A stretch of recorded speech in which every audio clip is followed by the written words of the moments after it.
Sziasztok! Megnézzük, hogy hogyan alakult az elmúlt időszakban a lelkitársak élete, mit lehet tudni a jelenlegi kapcsolódásukról, hogy vannak az lelkitársak. Az én értelmezésem szerint nem csak férfi és nő kapcsolódása lehet, hanem azonos neműeké is, és nem kifejezetten párkapcsolat az, amit én lelkitársként gondolok, bár az is lehet, de szerintem az a ritkább.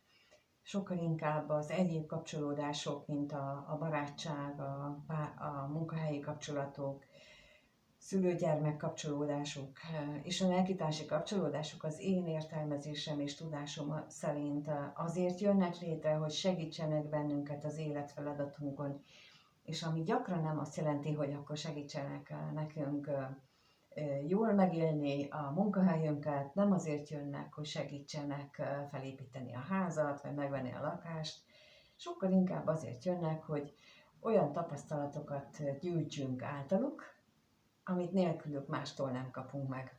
És akkor például, hogyha egy olyan munkatárs, aki állandóan kötözködik velünk, akkor ő azért jön az életünkbe, mert fel akarja hívni a figyelmet arra, hogy van egy olyan feldolgozandó, megdolgozandó életfeladatunk, hogy leszünk agresszívak. Például amikor alapvetően nem vagyunk agresszívak, de van egy olyan munkatárs, aki állandóan feldőszít. Vajon miért? Itt mindig ez a kérdés, hogy vajon ő miért dühít fel? Vajon ő miért hoz engem ki a sodromból? Vajon mi az, ami a hanghordozása, mire emlékeztethet, honnan eredez? Na, ez már a belső gyermekgyógyítás kategóriája, ami az én értelmezésemben egyben a karmatisztításhoz is hozzátartozik, és például én ennek a szemléletében csinálom a belső gyermek kurzusokat is, hogy egyben a karmatisztítás is magában foglalja. De akkor megnézzük, hogy hogyan alakul, hogy van ez a kapcsolódás most. Tehát ez a lelkitársi kapcsolat hogy van most? Mit lehet tudni erről a kapcsolatról? Lássuk. Mit lehet tudni erről a kapcsolatról? Egy kicsit menjél arra. Úgy.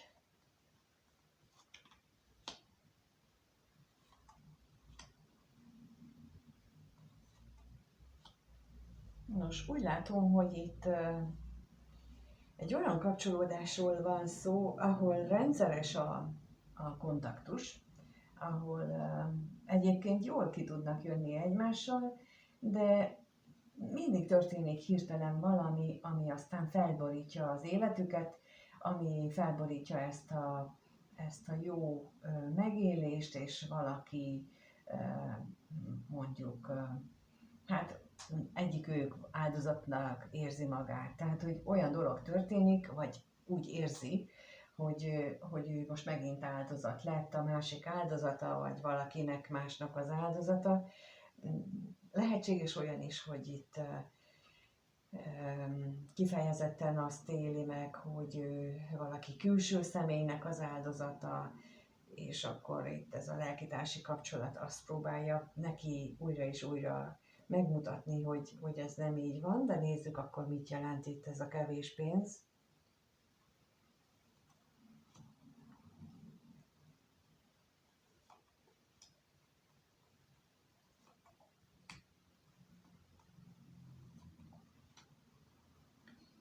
Itt lehet a háttérben tulajdonképpen olyan félelmek, amelyek a szeretet megélésen alapulnak. Például, ahogy mondtam, hogy újra és újra jönnek olyan szituációk, amikor valamelyik őjük azt éli meg, hogy nincs elég szeretve, vagy ahogy a nőt szeretik, az nem jó, és akkor olyankor ő mindig elkezdi sajnálgatni magát, hogy jaj, már megint, és na ezt mondtam, hogy például ez biztos, hogy ilyen belső gyermeksérülésen alapszik, és amikor ilyen társa van, lelki társa van az embernek, akkor azért, hogy hogy ezt állandóan addig nyomogatja azokat a piros gombjainkat, ami ezt a sérülést fájdalmassá teszi újra és újra, hogy amíg el nem kezdünk ezzel foglalkozni, hogy tehát ez most miért okoz nekem fájdalmat. Rossz esetben úgy foglalkozunk vele, hogy elzavarjuk magunk mellől ezt a társat, jó esetben pedig azzal úgy foglalkozunk vele, ahogy az előbb mondtam, hogy miért fáj ez nekem, honnan ered, nézzek rá magamra, lehet, hogy ez nem hozzá kapcsolódik, hanem már sokkal korábbról jön, tehát, hogy így az én értelmezésemben a lelkitárs mindig ezért jön, hogy megmutasson valamit, nem mintha ezt én így éltem volna meg az életem korábbi szakaszában, de most már tudom, hogy visszaelemeztem az összes ilyen kapcsolatomat, már úgy értve mindent, és mindegyikben ott volt ez a gombnyomogatás, csak én elég bamba voltam ahhoz, hogy ne vegyem észre, de pont ezért mondom el, hogy nem kell mindenkinek annyi éven keresztül ilyen problémákkal küzdeni. Nagyon egyszerű a megoldás rá, tényleg hamar fel lehet oldani ezeket a dolgokat, és egy sokkal jobb állapotba lehet jutni, amikor az ember olyan jól éli meg az életet. Na nézzük a tolvajt. Még a nehézségeket is lehet jól megélni, illetve nem nehézségként érzékelni. Hát itt a lelki fogadalmakat, igen, néhány esetben azokat a lelki hitrendszereket kell hátrahagyni, amelyeket mi korábban azonnoltuk, de hát, hogy én az vagyok. És amikor így rámutatunk dolgokra, akkor kiderül, hogy dehogy is az vagyok, ezt én csak valahonnan fölszedtem. És ez, mint mondtam, itt most ez a lényeg ebben a kapcsolódásban, hogy ők úgy látom, hogy annak ellenére, hogy jól el vannak, mindig történik valami olyan, ami megzavarja ezt a kellemes kapcsolatot, és felborítja, és állandó szakító próbának teszi ki. Mert itt valamelyik fél, vagy ugyanaz mindig, vagy felváltva történik olyan, hogy megsértődnek a másikra, mert olyan dolog történik, de ez semmi más nem jelent, csak az, hogy már megint megnyomott rajtam valami gombot, de mit nyomhatott meg a másik? Miért sértődtem én meg? Mitől? Szóval ennek a hátterében ez van. Na megnézzük akkor ők hogyan gondolnak egymásra, mert hogy így működik a kapcsolat, de most az egymásról való gondolatokat nézzük meg, hogy milyen gondolataik vannak ők egymással kapcsolatban, vagy nekik egymással kapcsolatban. Kettőt kérnék szépen. Először a férfivel jelölt személy hogyan gondol a társára, mit gondol róla, és a nő mit gondol a férfiről.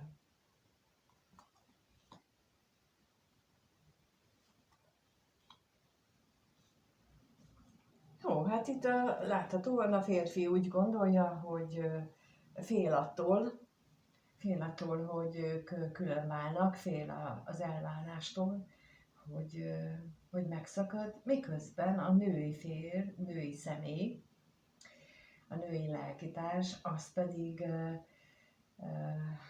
azon agyal, hogy a férfinak van valaki más a szívében. Érdekes, tehát mind a kettő féltékeny. És mind a kettő fél. Az egyik attól, hogy az egyiknek a félelme az, hogy a másik elhagyja, a másiknak meg az, hogy van neki valaki más. Hát na, ezek nagyon jók. Úgy látom, hogy nagyon egy hullámhosszon vannak. Na nézzük akkor a féltékenységet, hogy itt mit jelent.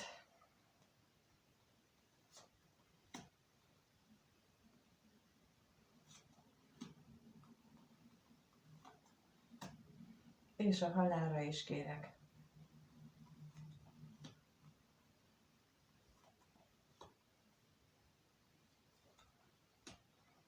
Hát Hát úgy látom, hogy a találkozások is, amikor ők találkoznak, az eléggé félre szokott sikerülni. Nem mindig úgy alakulnak, ahogy legalábbis a férfi lélektárs azt elképzeli. Szerinte, az ő véleménye szerint ö, nem olyan tökéletes, és a félelmeit még az is szítja, hogy, hogy vagy az anyagiakkal kapcsolatosan túlzott elvárásai volnának, hogy szerinte mire vágyik a nő, vagy az ő vágyai mire irányulnak. Tehát itt azt gondolom, hogy ilyen jellegű gondolatok megfordulhatnak a fejében, hogy a nőnek több anyagira volna szüksége az ő részéről, mint amit ő meg tud adni. Tehát, tudom én, ő csak pár százezret keres, és sokkal-sokkal többet szeretne a női társ, legalábbis így gondolja. És hogy ez lesz az egésznek a veszte. Na, megnézzük, hogy akkor közben az özvegyasszonnyal kapcsolatban mit gondol a női lelkitárs. Özvegyasszony.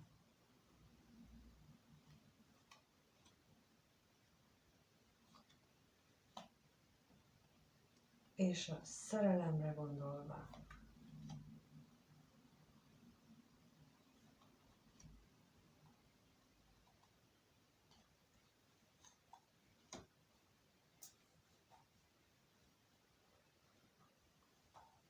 Érdekes, itt közben most, ahogy így rakom ki, az látható, hogy itt a női lelkitárs, akit női félként ábrázol a kártya, ő azt gondolja a másikról, ugye, mint mondtam, hogy neki van valaki a szívében,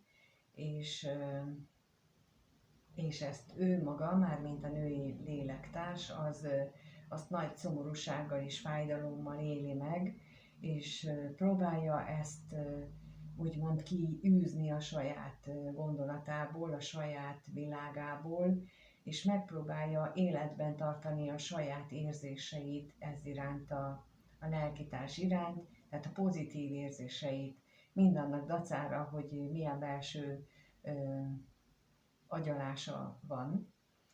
És a férfi lélektárs részéről itt közben, ahogy a nőt raktam ki, akkor éreztem meg, hogy itt a kettő között nagy különbség van. Először azt hittem, hogy ugyanarról van szó, de itt az érzéseket éreztem meg, hogy a nő valódi érzésekkel van a férfi iránt, mert úgy értem, hogy olyan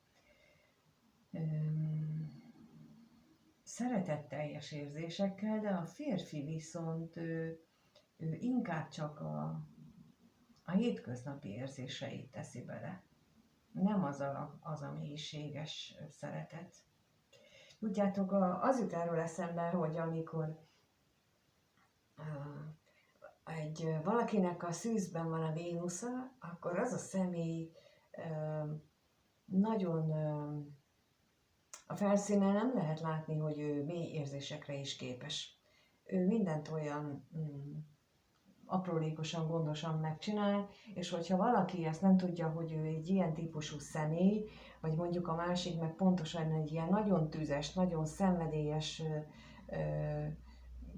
vágyai volna, vagy vannak, akkor annak egy ilyen szűzies Vénusz, az nem tudja azokat a vágyait kielégíteni. És például sokszor ez is, mint egy házasságban, amikor nem működnek így a testi dolgok, akkor ez is lehet probléma, hogy ez lett volna nekik az elsődlegesen megoldandó feladat, hogy ezen a téren még fiatalon jussanak valami dűlőre. Még mielőtt ebből probléma lett volna. De hát mivel ezt nem mondja el nekik senki, hogy alapvetően mondjuk nem ilyen módon, nem az, hogy nem passzol össze, mert ilyen nincsen, hanem olyan van, hogy nekik meg kell tanulni egymással ezt a dolgot, és meg kell beszélni, és ha ez nem történt meg, akkor bizony ebből lehetnek félreértések, mint ahogy előbb is láttuk, gombnyomogatások és problémák. Na itt is valami ilyesmiről van szó, hogy nem is sejti esetleg ez a férfi lélektárs, hogy a női lélektársban milyen érzések vannak, mert olyan a felszínen egészen más mutat. És itt ezt éreztem, hogy itt ők nem egy érzelmi szinten vannak egymás iránt, nem egyfajta érzéssel vannak egymás iránt. Na nézzük akkor, hogy hogyan alakul a kettejük kapcsolata. Hogyan alakul a kettejük kapcsolata? Következő 1-2 hétben. Hogyan alakul a kettejük kapcsolata a következő 1-2 hétben? Lássuk, hogyan alakul a kettejük kapcsolata.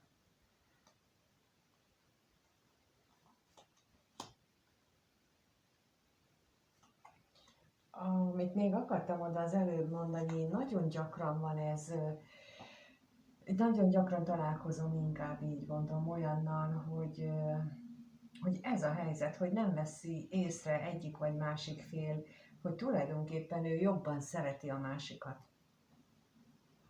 A nagy szeretetében olyanokat vetít a társára, amit az nem érez, amit nem mondott. Csak beleképzeljük, és ez sokszor problémát okozhat. Ezért itt mindenképpen óvatosságra, vagy ilyen figyelemfelhívásnak érzékelem én most itt, hogy ezt most itt megjelent. Mert itt a jövőre vonatkozóan is azt mutatják, hogy a férfi az mindenképpen elgondolkodik azon, hogy hogyan legyen tovább, hogyan legyen itt a döntés, milyen irányba mutasson a hűség, a kitartás az ő részéről, hogyan alakuljanak itt a dolgok. Ezt mutatják a lapok, hogy a jövőben, tehát az elkövetkezendő 1-2 hétben, mintha megérinteni itt a férfit ennek a gondolata, hogy lehet, hogy itt változtatni kellene. Na nézzük a katonatisztet.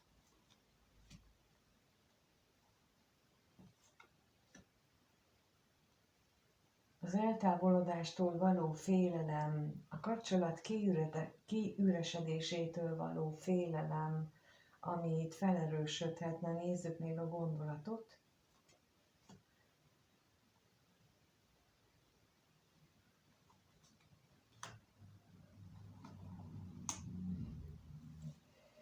Lehet, hogy itt vannak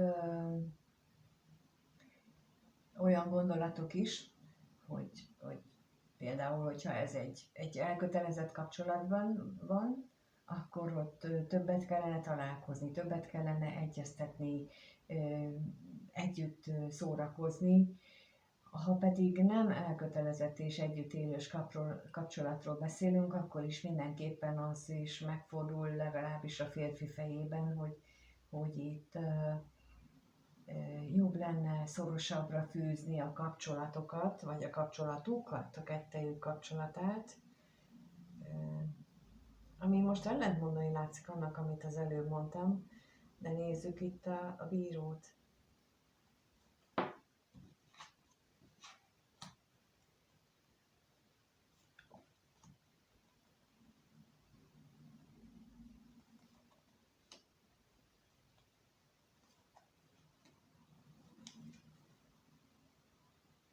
Igen,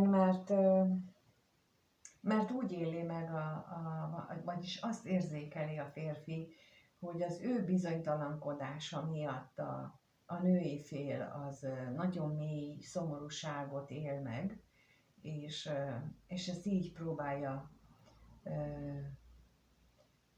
kompenzálni. És ezt ne higgye senki azt, hogy emögött mély érzelmek volnának. Sokkal inkább az, hogy nem akarom, hogy rosszul érezd magad. Tehát ez az érzés van itt a háttérben, és nem az, hogy hú, fellángolt benne a szerelem. Itt egyszerűen csak az a baráti, az a kedvesség, a haveri, a kedvesség van itt mögötte, hogy szeretné, hogy többet legyenek együtt, szeretné felvidítani, szeretne örömet adni, különösen most az időszakra való tekintettel is lehet ez így kicsit, hogy jobban érzékeli ezt, hogy a másiknak erre lenne szüksége, és ő benne is megvan ennek erre való szándék. Úgyhogy ez irányba alakulhatnak a dolgok, de mondom azért, mert hogy fél attól, hogy itt még inkább eltávolodnak itt és kiüresedik ez a kapcsolódás kettejük között. Ez most mindenfélét érzek itt. Tényleg ezt most nem húznám rá se párkapcsolatra, se munkatársira, mert itt azt éreztem, hogy itt mivel többen nézitek ezt a videót, ezért nagyon sokféle jellegű kapcsolódásra igaz lehet. Ez még az együtt élő párok kapcsolatára is lehet, ahol mint mondtam, azok szinte mindig tanító kapcsolatok, és sok mindent kellene belőle megtanulnunk. Hát az lenne a jó, hogyha életünk végére sikerülne ezt megtanulni, és nem úgy eltávozni ebből a fizikai létből, hogy ezeket meghagyjuk majd egy következő fejezetnek, mert az már sokkal nehezebb lesz, úgyhogy én mindenkinek megpróbálom átadni azokat a gondolatokat, amit én már átküzdöttem magam, ezért csinálom a videókat, és remélem ezzel segítek nektek. Köszönöm, hogyha megírjátok a kommentben a gondolataitokat, az, hogy esetleg ti mit gondoltok. Ha úgy gondoljátok, hogy egyénileg jó lenne megbeszélni, mert jó lesne, hogyha valaki kívülről ránézne az életre, a dolgaitokra, hogy mi az, amit nem látok benne, akkor a leírásban megtaláljátok az elérhetőséget, és még a minden más információt a belső gyermeksérülésektől kezdve az oldásokkal összefüggésben is. Mint mondtam, a belső gyermek kurzusok egyben karmatisztítások is, mert ott kifejezetten arra fókuszálunk, hogy mik azok, amelyeket hát jó lenne meghaladni, befejezni, lezárni, szóval azok is mindenre irányulnak, ezért mondom, hogy érdemes belekezdeni, különösen úgy, hogy azok a sorskönyv újraírásban is 6 alkalommal beszélünk, nagyon-nagyon mélyen átbeszélünk és dolgokat. Aki akar ebben fejlődni, annak javaslom. Köszönöm, hogy itt vagytok, köszönöm a lájkokat és a feliratkozásokat is, és amíg nem találkozunk, addig mindenkinek minden jót kívánok. Sziasztok!